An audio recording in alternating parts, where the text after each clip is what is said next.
안녕하십니까. 이번 시간에는 우리가 저번 시간에 이어서 균형 잡힌 의식이 필요한 이유에 대해서 추가로 또 설명을 드려보겠습니다. 균형 잡힌 의식이라는 것은 자기 자신이 누군가를 편을 들고 미워함으로써 균형을 잃어버리는 것이 아니라 균형을 잡아서, 우리가 시소도 보면 균형이 잡히면은 안정적으로 둘 다 앉아있게 되지 않습니까? 근데 균형을 잃어버리면은 기울어버리죠, 한쪽으로. 그러면 그것이 이제 안정적이지가 않을 수가 있다는 것입니다. 그래서 우리가 상대방을 비판하는 것도 자칫 잘못하다가는 본인도 같이 어려움에 빠진다라는 것입니다. 그런 경험 하신 분들 많으실 겁니다. 그런 것들이 결국에는 우리 사회의 갈등으로 발전하고, 어떻게 보면 사회를 넘어서서 세상이 그렇게 갈등으로 점철될 수도 있다는 이야기입니다. 그래서 우리가 안정감을 찾고 저울이 평형을 이루도록 균형 잡힌 생각을 가질 필요가 있다는 것이죠. 한쪽으로 안정감을 가지고, 한쪽으로 기울어지는 것이 아니라 안정감을 가지고 평형 상태를 유지하고, 그 위에 우리가 앉아있는 그 모습은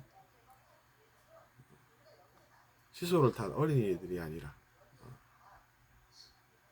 어른들로서 사는 우리가 노력을 내면에서 해서 우리가 그 균형 잡힌 의식을 가지게 된 그런 과정입니다. 그러니까 그런 과정이 중요하다는 것은 제가 계속해서 말씀을 드리고 있습니다.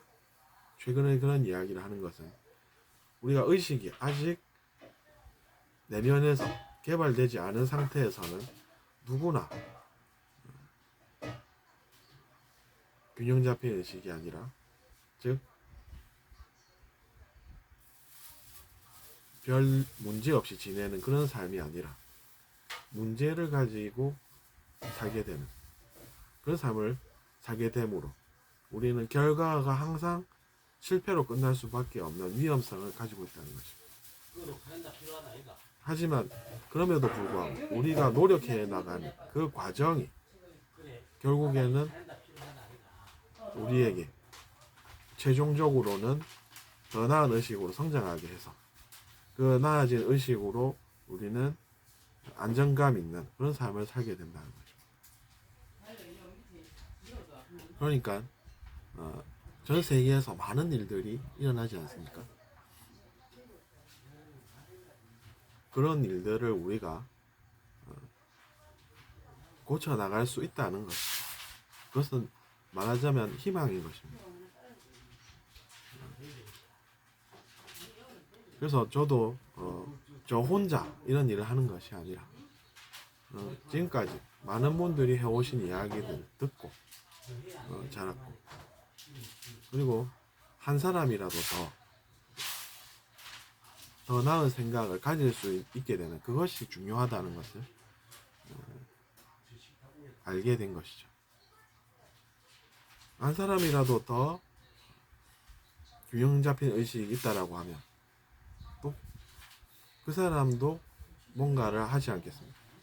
그렇게 되면 한 명이 두 명이 되고, 두 명이 세 명, 네 명이 되고, 그런 식으로 번져 나가서 결국에는 이 세상이 좀 더 평화로운 그런 세상이 되지 않을까, 그렇게 생각을 하는 것이죠. 그 출발점, 시작점은 그런 내면에서의 노력이 되는 것입니다. 들어주셔서 감사하고 다음 시간에 또 뵙겠습니다.